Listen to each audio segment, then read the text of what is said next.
Here's something that will genuinely annoy you once you see it. The people who save $10,000 the fastest are almost never the ones making the most sacrifices. They're not eating rice and beans every night. They're not refusing to leave the house. They're not grinding through some punishing budget that makes every week feel like financial purgatory. They just found a small number of specific moves that produce a disproportionately large amount of savings velocity. Moves that don't feel like much when you make them, but compound into thousands of dollars in a timeline that makes everyone else wonder what they're missing. And here's what bothers me about most savings advice: it spreads the effort evenly. Cut a little here, reduce a little there.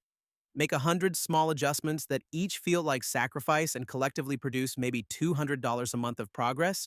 If you're disciplined enough to maintain all of them simultaneously for months, that's the slow way, the exhausting way, the way that burns people out before they get anywhere near $10,000. The fast way looks completely different.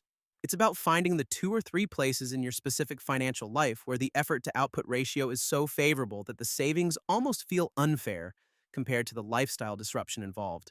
My name is Dave, and I love helping people stop spreading their effort across 100 small optimizations and start concentrating it where it actually moves the number.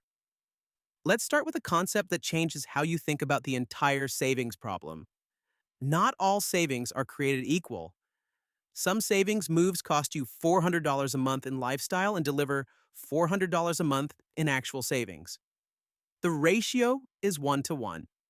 You feel every dollar of it, every month, for as long as you're doing it. Other savings moves cost you almost nothing in lifestyle and deliver $300, $400, $500 a month in actual savings. The ratio is completely asymmetric. The lifestyle disruption is minimal, the output is enormous. And the crucial difference is that the second category of moves doesn't require ongoing willpower because you barely feel them after the first month. The fastest path to $10,000 is finding the second category in your specific budget and hitting it hard before touching anything else. So let's go through the moves with the most asymmetric ratios, the ones where the output is disproportionate to the effort. And I'll tell you up front, some of these are going to seem almost too simple to be responsible for the numbers they actually produce. The first move, the one-time renegotiation. Here's something most people have never done even once. Called their car insurance company, their internet provider, their phone carrier, or their home insurance provider and asked for a better rate. Not threatened to cancel. Not spent hours comparing alternatives. Just called and asked. The average household that runs this exercise across those 4 categories in a single afternoon saves between $150 and $400 a month, permanently, without changing the service at all. Insurance companies offer their best rates to new customers and quietly let existing customer rates drift upward year after year, banking on inertia. Internet providers have retention departments with authority to offer significant discounts that never get advertised because most customers never ask. Phone carriers have competitive offers that require exactly 1 conversation to access. The effort is 1 afternoon, maybe 3 hours total across all 4 calls. The output at $200 a month average savings is $2,400 a year. $2,400 toward a $10,000 goal from a single afternoon of phone calls you'll never have to repeat.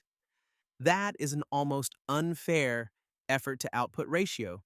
And it's the first place everyone should look before making any lifestyle changes at all.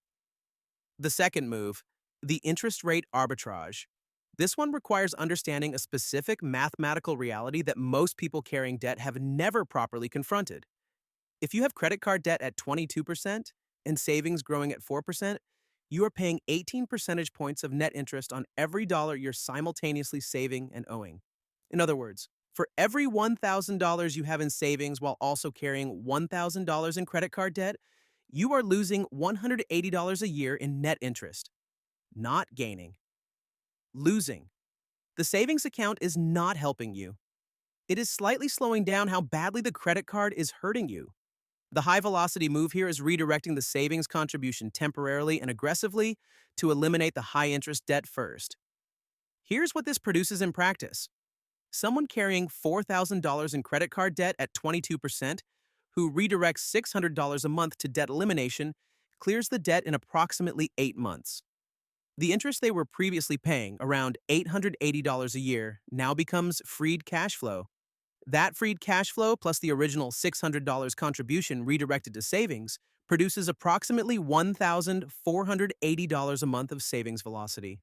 $1,480 a month gets to $10,000 in under 7 months. The same person saving $600 a month while carrying the debt the entire time would take nearly 17 months to hit $10,000 after accounting for the interest drag. 7 months versus 17 months. Same income, same starting position, completely different outcome based on one sequencing decision. That's the interest rate arbitrage. Pay the expensive debt first, then redirect everything to savings at a velocity that would have been impossible while the debt was consuming the margin. The third move, the income injection. Most savings advice focuses entirely on reducing costs, and cost reduction has a hard floor. You can only cut so far before you're affecting things that genuinely matter. Income has no ceiling, and a single targeted income injection at the right moment can compress a $10,000 savings timeline dramatically without requiring any ongoing lifestyle change at all. Here's what I mean by a targeted income injection. The average household has between $1,000 and $3,000 worth of physical assets sitting unused, clothes that haven't been worn in a year, electronics that were replaced but never sold, furniture that moved to storage when something newer arrived, sporting equipment that sounded like a good idea and wasn't. One focused weekend of listing these items on resale platforms produces a one-time cash injection that goes directly to the $10,000 target. Not $50, not $100, often $500 to $2,000 from a single decluttering effort. That's not a savings move, it's a conversion. Turning frozen illiquid assets that are producing zero return into cash that immediately advances the goal. Combine that with a single income-generating weekend, one Saturday of a marketable skill deployed for money, and the timeline compresses further. The point isn't to become a side hustler permanently. It's to recognize that a $10,000 goal is finite, and that a small number of targeted one-time income events can cover a significant portion of it without requiring any ongoing lifestyle adjustment whatsoever. Someone who negotiates their recurring bills, eliminates high-interest debt in sequence, converts $1,500 of unused assets to cash, and generates $500 from a single income weekend has moved $2,000 toward a $10,000 goal without changing their daily life in any meaningful way. Before the first ongoing savings contribution has even been made. The fourth move, the salary capture. Here's something that happens in most households every time income increases. The lifestyle expands to absorb it within about 6 months. The raise that arrived in March is invisible in September because the spending quietly grew to meet it. The salary capture move is intercepting that process before it completes. The moment any income increase arrives, whether it's a raise, a bonus, a tax refund, a side income that pays out, any injection of money above your normal income baseline, redirect a minimum of 80% of it to the $10,000 target before the lifestyle has any opportunity to incorporate it. Not 50%, 80%. The logic is simple. You were living on the income before the increase arrived. The lifestyle was functional on that number. The 80% redirect cost you nothing in lifestyle because the lifestyle hasn't experienced the increase yet. You're capturing windfall before it becomes baseline. A $3,000 tax refund redirected at 80% is $2,400 toward the target. A $200 monthly raise intercepted at 80% is $160 a month of savings velocity that feels like nothing because the lifestyle never got the chance to spend it. Most people do the opposite. They experience the income increase first, let the lifestyle adjust, and then wonder why they can't find anything extra to save.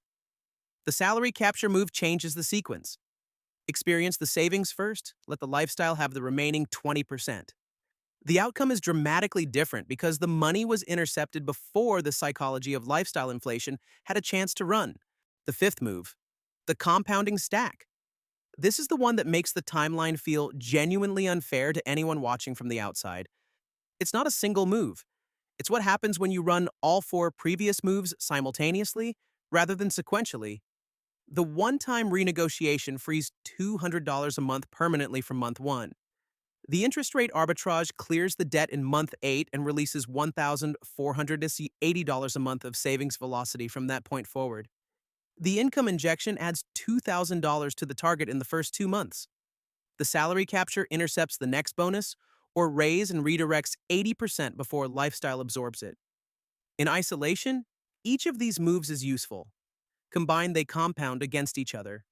The $2,000 from the income injection means the debt gets cleared in month 7 instead of month 8 because there's more going toward it. The month freed up by the earlier payoff means the $1,480 velocity starts a month sooner. The $200 monthly freed from renegotiation is adding to the savings total from month 1 through every month after. The person running all 4 moves simultaneously doesn't experience them as 4 separate efforts. They experience one decision period of a few weeks, where several things get set up, and then a dramatically accelerated trajectory toward $10,000 that seems to produce results faster than the math should allow. It seems unfair because most people are running one optimization at a time and expecting linear progress. The compounding stack produces nonlinear progress because each move removes a constraint that was limiting the others. Here's the honest number for what this looks like in practice. Someone starting from zero who runs all 4 moves in a typical middle-income household reaches $10,000 in somewhere between 5 and 9 months depending on their specific starting numbers. Without these moves, hitting $10,000 on the same income through standard budgeting and discipline typically takes between 18 months and 3 years. The difference isn't income. It isn't sacrifice. It isn't some unusual financial advantage. It's concentrating effort on the 4 moves with the most asymmetric effort to output ratios instead of spreading it evenly across 100 small optimizations that each hurt and collectively barely move the number. That's why it feels unfair to people watching. It isn't luck. It isn't some secret available only to certain people. It's just finding the leverage points first and hitting them hard before touching anything else. And now you know exactly where they are.